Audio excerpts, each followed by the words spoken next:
Welcome welcome back to Journey to Peace with me. So this is your long-awaited Capital One 360 video. Y'all ready? Let's hop into it.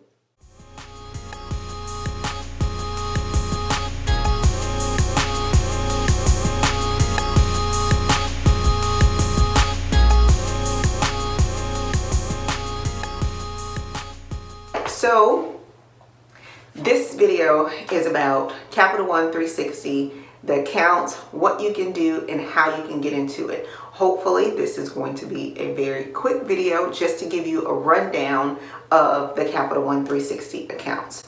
Currently, they are Capital One 360 performance savings accounts that I use. I have one checking account, and that is because it gives me a debit card and it gives me access to an ATM.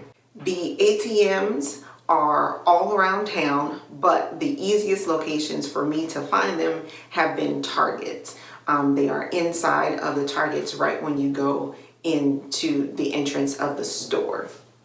All of the Targets in my area have the Capital One 360 ATMs. So there are no ATM fees, and then you can deposit your money into them and then disperse them into your different savings accounts if you wish. You cannot take that debit card and deposit money from, let's say, a Wells Fargo or a Bank of America. You can't do it that way. You have to find the Capital One 360 ATM in order to deposit money.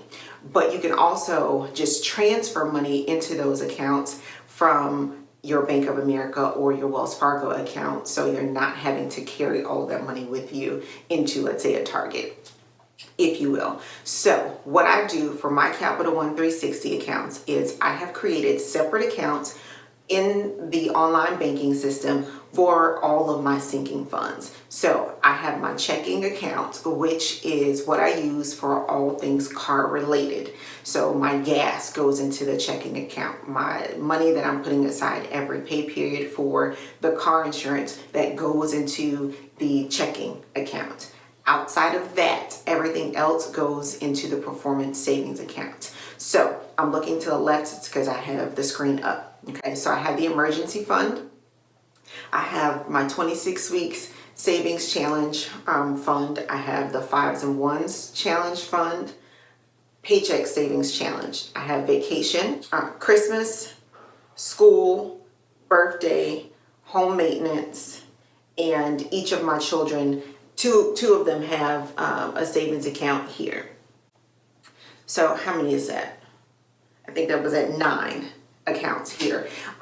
Based on some of the content that I've received in the comment section down below, I'll probably end up opening another account, and that is going to be for the date night money, and just leave it there instead of carrying it all with me. So that would be, I think, up to 10 accounts now. My oldest has her savings account, but it's in a different bank. So what you do and how you open these accounts, you go to the Capital One website. It's going to talk to you about the performance account, and then you say you want to open it. If you already have a Capital One account, then you just link it, and all you have to do is just create the additional accounts that you want. You do not have to fund those accounts immediately. You have 30 days to fund those accounts, which is awesome because all you're doing right now is wanting to set it up anyway. So that gives you time to pull the money from, let's say, your bank at Wells Fargo or at Bank of America. You can transfer it in that way, or you can begin to start saving your sinking funds and then deposit them into the account. You have 30 days to fund them. Right now, you are earning 1.55% interest for those accounts. When I opened them, they were at 1.9%. Understand that the market took a dip, so your interest rates took a dip as well. It will likely go back up, and I'm okay with that. 1.55 is better than nothing that you receive when it's just sitting in your sinking fund at home in your safe. So I transfer the money from those accounts. I get to name them what I want. So the names that I just said to you, those are the nicknames that I have given each one of my accounts.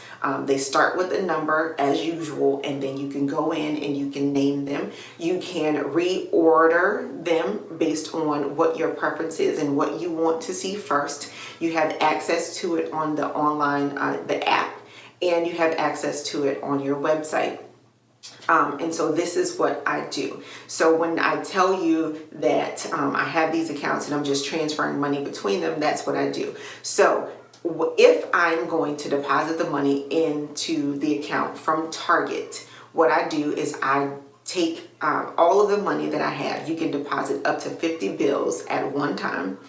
So I take all of the money and I deposit it into the ATM. I've already set aside a note for myself for how much goes into each account. So I've already counted it at home. I know which account gets what money, and I just deposit the entire amount into the checking account.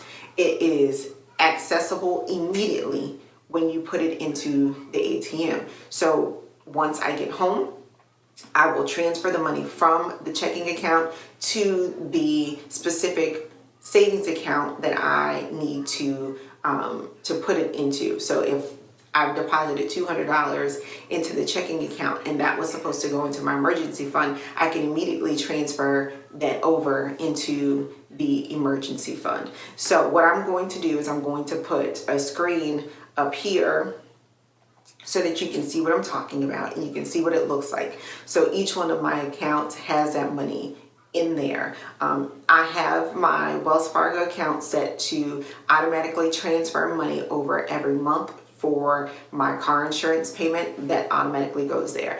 I could automatically transfer over the vacation money, but I don't want to do that because I like to see what I'm doing with that particular money. The car insurance money, I want to make sure I get it there. I want to make sure that I don't just spend the money. I want to make sure that it's there. And so that's basically what I'm doing when I'm also transferring over the paycheck money that you saw in the last video where I was just explaining what I'm doing and you didn't get to see it. But this is a very simple process to be able to get all of your accounts. You can have as many accounts as you want. Some people I've heard have like 13 or 20 accounts. I only have the 10 that will be there once I create the date night account. All of it's there and all of it's earning interest. At the end of the year, they will give you a tax form so that you can account for whatever interest that you have earned throughout the year. But what I've learned is it's better to have your money in this online banking system because you're earning interest rather than that big old goose egg that you're getting from just having it sit in your sinking fund or in your safe somewhere. Or let's say even in your Wells Fargo account, it's not earning you that much. Like I think theirs is at 0.01% or something like that. But Capital One is going to give you right now 1.55%, and that is great for a savings account. So you're better off putting in an online banking system to earn something. Plus, because it's an online banking system, it's going to take you 2 business days to transfer that money from that account to a different account if you don't have the debit card. So I would have immediate access if I decided, let's say I'm going to Target and I just want to pull the money, I can do it that way. But if you don't have the debit card attached to the account, then it's going to take 2 business days to transfer the money. So that means, is it really an emergency? Did you really need the money? If the answer to that is no, then leave it alone. Don't touch it. Let it continue to grow. if you need it, then you have it, it's accessible for you. That's why my emergency fund is in this kind of account versus, let's say, a mutual fund or in locked up in investments, because it needs to be accessible to me. All right, so I hope you like this video. If you have any questions, leave it in the comment section down below. If you are not already subscribed, go ahead and do so. And don't forget to hit that thumbs up button because it really does help. I'll see you in the next one. And until next time, journey on.